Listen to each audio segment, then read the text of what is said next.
ರಾಮಾಯಣದಲ್ಲಿ ಹೇಳಲು ಹೋದರೆ ಬಹಳಷ್ಟು ಕಥೆಗಳಿವೆ. ಅದರಲ್ಲಿ ಒಂದು ಜಟಾಯು ಪಕ್ಷಿಯ ಹೋರಾಟದ ಕತೆ ಕೂಡ ಒಂದು.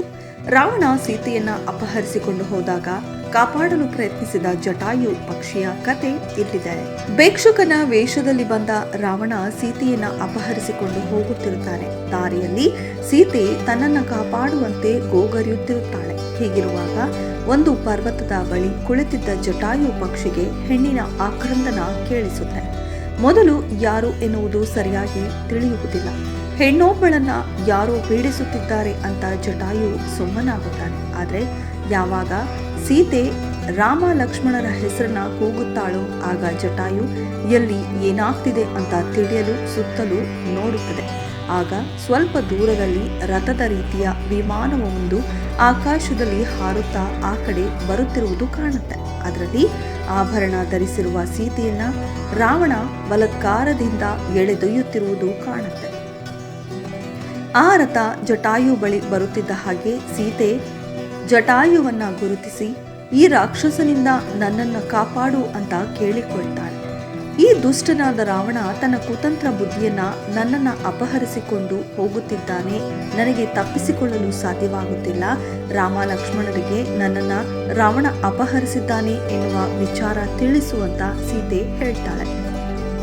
ಸೀತೆಯ ಈ ಕಷ್ಟವನ್ನ ನೋಡಲಾಗದೆ ಜಟಾಯು ಮೊದಲು ರಾವಣನ ಬಳಿ ಮಾತನಾಡಿ ಬೇಡಿಕೊಳ್ಳುತ್ತೆ. ಸೀತೆಯನ್ನ ಬಿಟ್ಟು ಬಿಡು, ರಾಮ ಲಕ್ಷ್ಮಣರಿಗೆ ತಿಳಿದರೆ ಪರಿಣಾಮ ಸರಿ ಇರುವುದಿಲ್ಲ ಎಂದು. ಆದರೆ ರಾವಣ ಜಟಾಯುವಿನ ಮಾತಿಗೆ ಸೊಪ್ಪು ಹಾಕುವುದಿಲ್ಲ. ಇದರಿಂದ ಕೋಪಗೊಂಡ ಜಟಾಯು, ನಾನು ನಿನಗೆ ಹೋಗಲು ಬಿಡುವುದಿಲ್ಲ, ಸೀತೆಯನ್ನ ಇಲ್ಲಿಯೇ ಬಿಟ್ಟು ಬಿಡು ಅಥವಾ ನನ್ನನ್ನ ಎದುರಿಸು ಅಂತ ಹೇಳುತ್ತದೆ. ರಾವಣ ಸಹ ಯುದ್ಧ ಮಾಡಲು ಸಿದ್ಧನಾಗ್ತಾನೆ.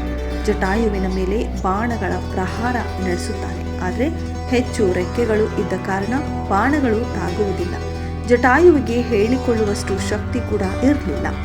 ವಯೋಸಹಜವಾಗಿ ಶಕ್ತಿ ಕಡಿಮೆ ಆಗಿತ್ತು. ಆದರೂ ಕೂಡ ಜಗ್ಗದೆ ಸೀತೆಯನ್ನು ಕಾಪಾಡುವ ಕಾರಣದಿಂದ ಬಹಳ ಹೋರಾಟ ನಡೆಸುತ್ತೆ. ಹೀಗೆ ಕೆಲ ಸಮಯ ಯುದ್ಧ ಕೂಡ ಆಗತ್ತೆ. ಜಟಾಯು ಹಾಗೂ ರಾವಣ ನೆಲದ ಮೇಲೆ ಯುದ್ಧ ಮಾಡಲು ಆರಂಭಿಸುತ್ತಾರೆ. ಆದರೆ ಜಟಾಯುವಿಗೆ ಆಯಾಸವಾಗಲು ಆರಂಭಿಸಿತು. ಈ ಸಮಯಕ್ಕಾಗಿ ಕಾದಿದ್ದ ರಾವಣ ಖಡ್ಗದಿಂದ ಜಟಾಯುವಿನ ರೆಕ್ಕೆಗಳನ್ನು ಕತ್ತರಿಸಿ ಬಿಡ್ತಾನೆ. ಇದರಿಂದ ಜಟಾಯು ಕುಸಿದು ಬೀಳುತ್ತೆ. ರಾವಣ ಗೆದ್ದ ಎಂಬ ಸಂತೋಷದಲ್ಲಿ ಅಲ್ಲಿಂದ ಹೊರಡುತ್ತಾನೆ. ಆದರೆ ಜಟಾಯುವಿನ ಪ್ರಾಣ ಹಾಗೆಯೇ ಇರುತ್ತೆ, ಅಲ್ಲಿಯೇ ಒದ್ದಾಡುತ್ತಾ ಮಲಗಿರುತ್ತೆ. ಯಾವಾಗ ಸೀತೆ ನಾಪತ್ತೆ ಆಗಿರುವುದು ತಿಳಿದು ರಾಮ ಲಕ್ಷ್ಮಣ ಹುಡುಕುತ್ತಾ ಆ ಕಡೆ ಬರುತ್ತಾರೋ ಆಗ ಅವರಿಗೆ ಆದ ಕಥೆಯನ್ನ ಹೇಳಿ ರಾವಣ ಹೋದ ದಾರಿಯನ್ನ ತೋರಿಸಿ ಕೊನೆಯುಸಿರೆಳೆಯುತ್ತದೆ.